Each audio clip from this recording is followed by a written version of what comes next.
Saya Pariki Lesmana, wali kelas 2A.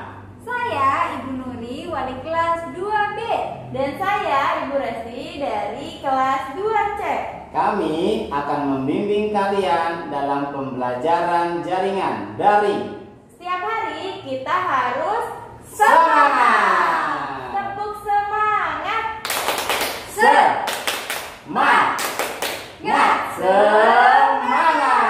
Kelas 2A, 2B, 2C. Allahu Akbar.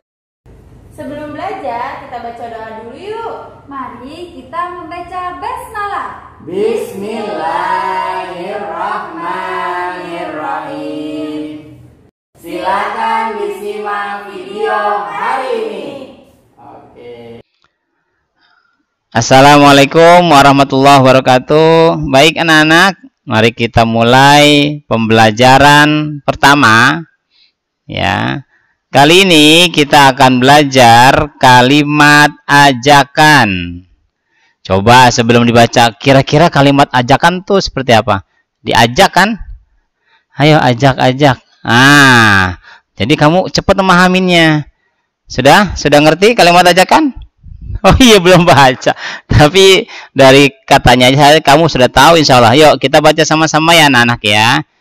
Kalimat ajakan, ayo yang kencang suaranya, yang keras, adalah kalimat yang menyatakan ajakan seseorang kepada orang lain yang diajak bicara untuk melakukan sesuatu.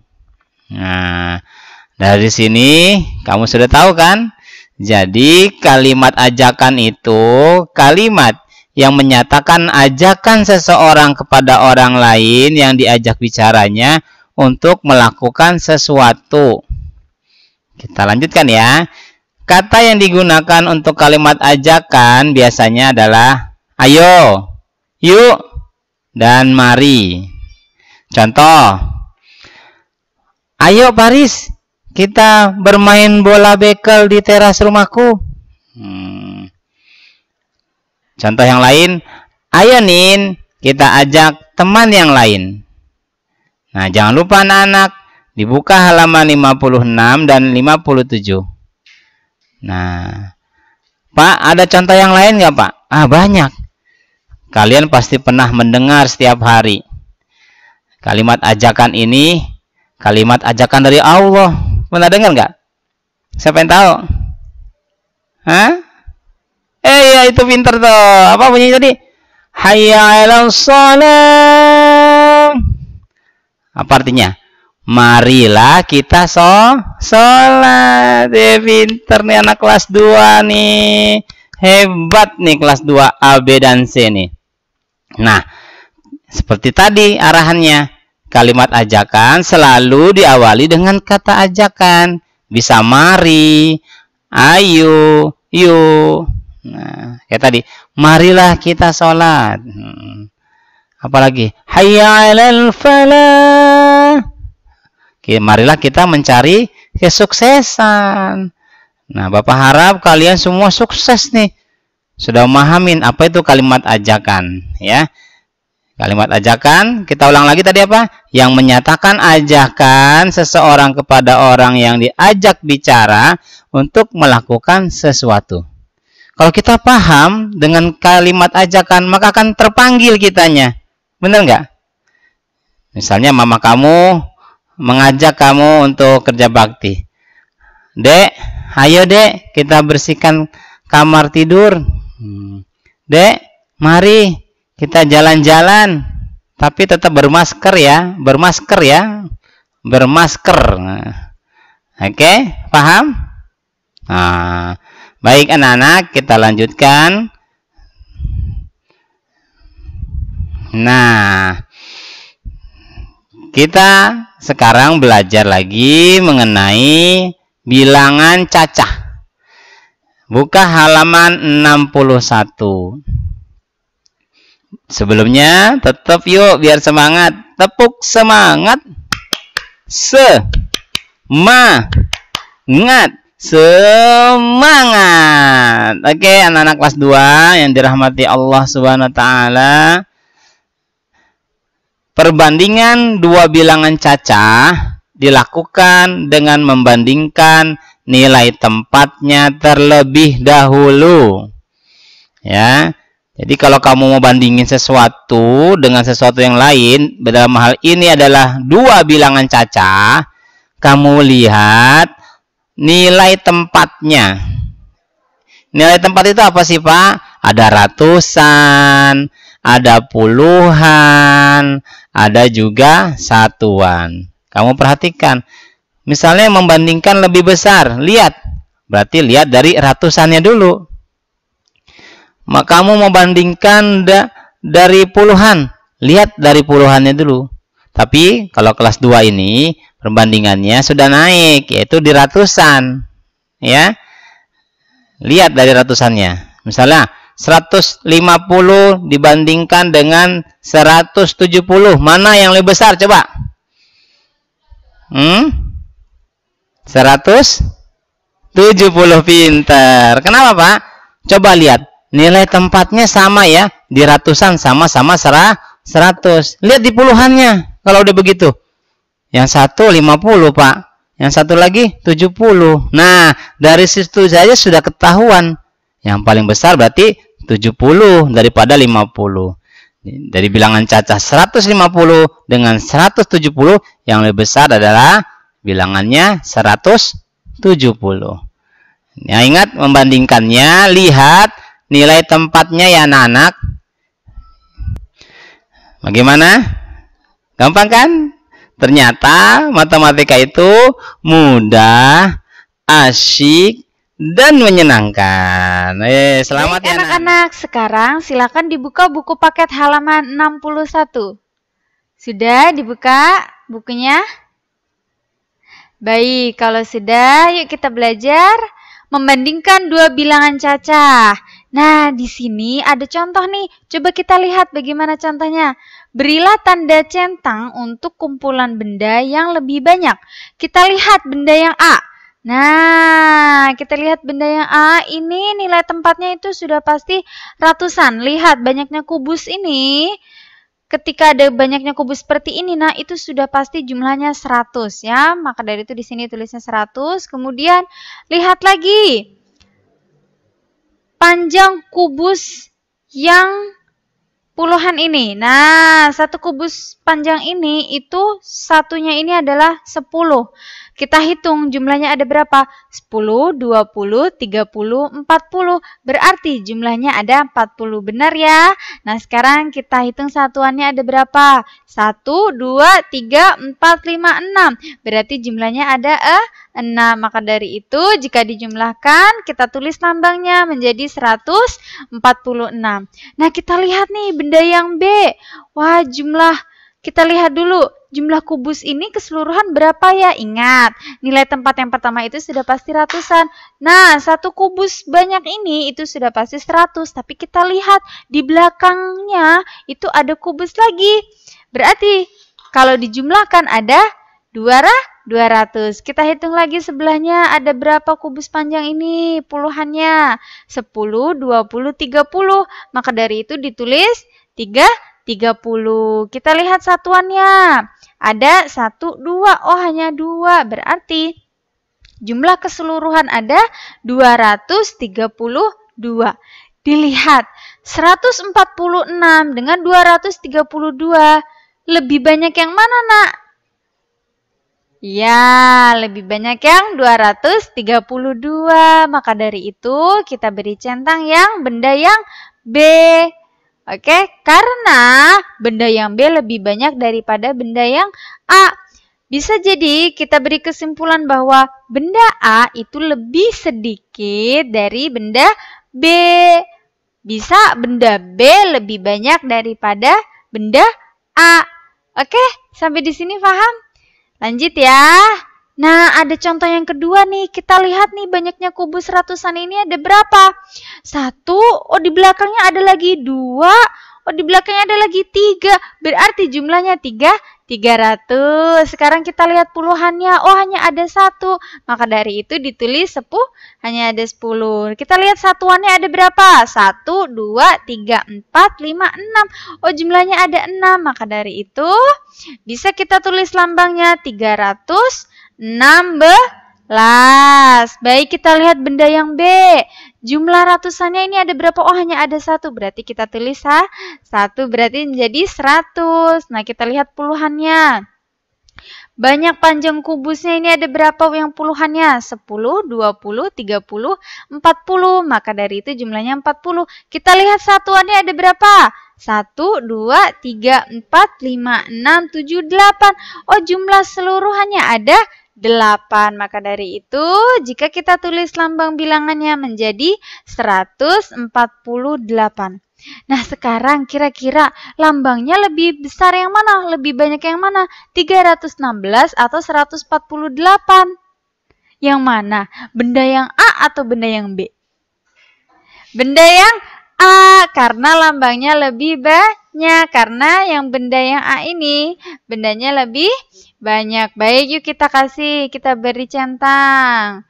Oke, benar jawabannya yang benda yang A. Maka dari itu bisa kita beri kesimpulan bahwa benda A lebih banyak daripada benda B.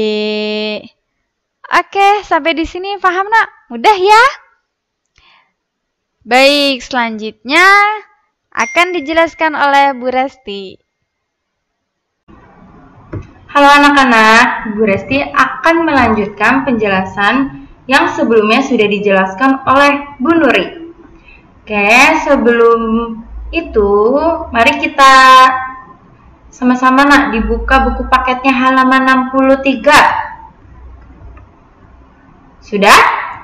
Oke, kalau sudah, di sini kita akan belajar menuliskan tanda perbandingan bilangan dengan tepat. Menuliskan tanda perbandingan bilangan. Oke, sudah siap? Disimak yuk. Ada contohnya nih, contoh. Tuliskan lebih dari, kurang dari, atau sama banyak dengan teliti. Nah, nomor 1 nih. Nah, di nomor 1 ini terdapat 2 gambar, nak. Gambar A dan gambar B. Ya, dilihat nih, gambar A dan gambar B. Nah, kita akan membandingkan nih.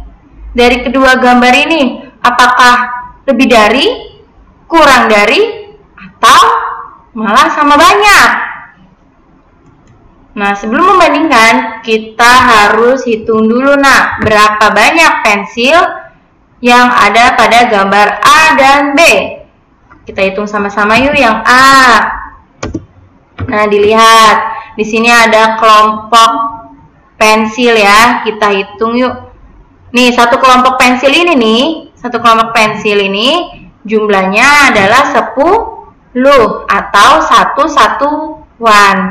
Kita hitung sama-sama ya. 1, 2, 3, 4, 5, 6, 7, 8, 9, 10. Ada 10 kelompok pensil puluhan. Berarti ditulisnya adalah 100. Ditambah, kita lihat lagi kelompok pensil sebelahnya nih. Kita hitung ya, ada berapa? 1, 2, 3, 4, 5. Ada 5 kelompok pensil puluhan ya, berarti jumlahnya ada 50. Ditulis 50, lalu ditambah lagi. Perhatikan pensil satuannya, kita hitung sama-sama yuk. 1, 2, 3, 4, 5, 6, 7, 8. Ada 8 pensil satuan. Nah, sekarang kita hitung jumlahnya ada berapa ya? Kita hitung jumlahnya ada 100 ditambah 50 ditambah 8. Berarti seluruhnya ada 158 pensil. Paham? Selanjutnya kita hitung. Kita hitung yang B. Nah, sekarang kita hitung yang B ya. Nah, ini ada berapa kelompok pensil puluhan ya? Kita hitung sama-sama lagi yuk. 1, 2, 3, 4, 5, 6, 7, 8, 9, 10. Ada 10 kelompok pensil puluhan. Berarti jumlahnya 100. Kita tulis 100 ditambah, kita hitung sama-sama lagi yuk. Ada berapa kelompok pensil puluhan nih? 1, 2, 3, 4, 5. Oh, ada 5 kelompok pensil puluhan. Berarti jumlahnya berapa? Iya, pinter. 50 ditambah. Kita hitung sama-sama yuk. Pensil satuannya ada berapa? 1, 2, 3, 4, 5, 6, 7. Oh, ada 7 pensil satuan. Sekarang kita jumlah yuk, nak. Nah, 100 ditambah 50 ditambah 7 sama dengan 157. Nah, dari hasil ini kita sudah bisa nih membandingkan ya. Kita lihat A dan B besaran mana? Iya, pinter. Kesimpulannya apa, nak? Iya, jadi kesimpulannya A lebih dari B. Gimana? Sudah bisa memahami ya? Oke, nak. Coba dibuka halaman 67. Nah, kita akan belajar tentang kalimat tanya. Apa itu kalimat tanya? Kalimat tanya merupakan kalimat yang mengandung makna sebuah pertanyaan. Nah, berarti kalimat tanya adalah sebuah pertanyaan ya, Nak ya. Maksud dari kalimat tanya itu untuk menyampaikan sebuah pertanyaan agar mendapat jawaban yang ditanya. Tuh kamu ketahui, nak, kalimat tanya ini memiliki fungsi. Fungsinya apa aja, Bu Resti? Yang pertama, fungsi dari kalimat tanya itu agar yang belum tahu menjadi tahu, yang belum paham menjadi paham, lalu supaya yang belum bisa menjadi bisa, lagi agar yang belum kenal menjadi kenal ya. Biasanya kalimat tanya ditandai dengan tanda tanya. Nah, ini adalah tanda tanya, nak. Jadi kalau kamu ingin bertanya harus menggunakan tanda tanya. Ini ya, tandanya nih, tanda tanya seperti ini. Lalu kata tanya yang biasanya digunakan dalam kalimat tanya adalah apa, di mana, kenapa, kapan, siapa, dan bagaimana. Nah, biasanya nih kalau kalimat tanyanya apa, iya menanyakan suatu benda atau kata benda. Contohnya nih, apa yang kamu bawa?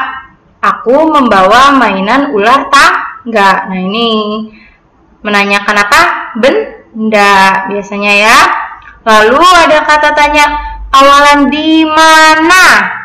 Nah, kalau kata tanya awalan di mana biasanya menanyakan tentang tempat. Contohnya, di mana kamu membeli buku itu? Lalu jawabnya, aku membeli buku ini di Gramedia.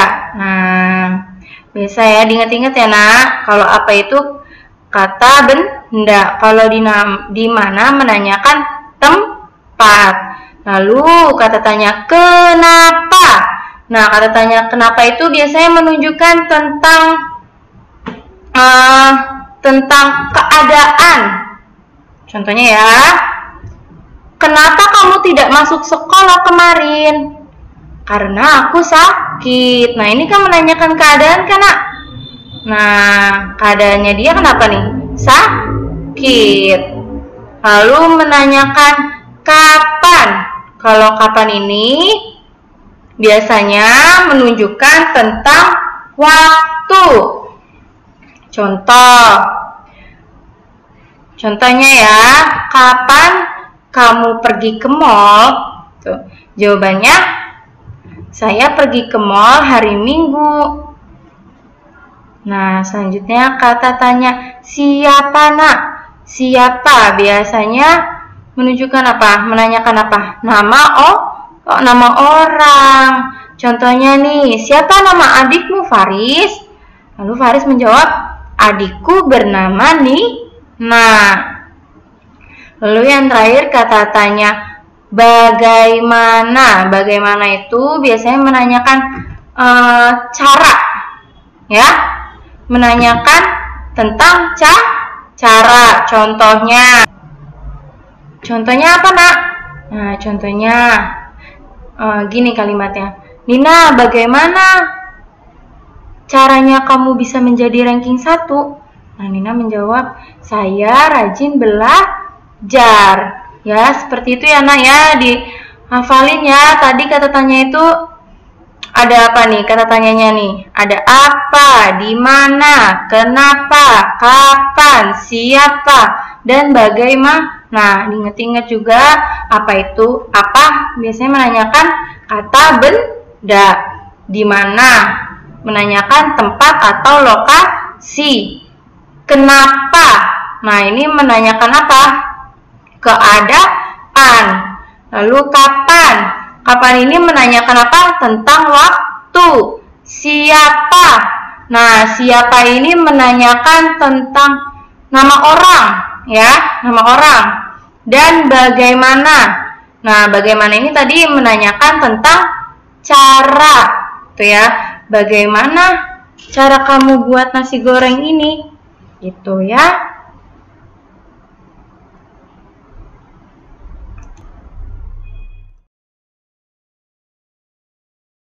Bagaimana anak-anak pembelajaran hari ini?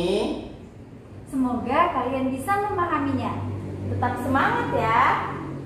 Baik, mari kita akhiri pembelajaran pada hari ini dengan membaca hamdalah. Alhamdulillahirabbil alamin. Wassalamualaikum warahmatullahi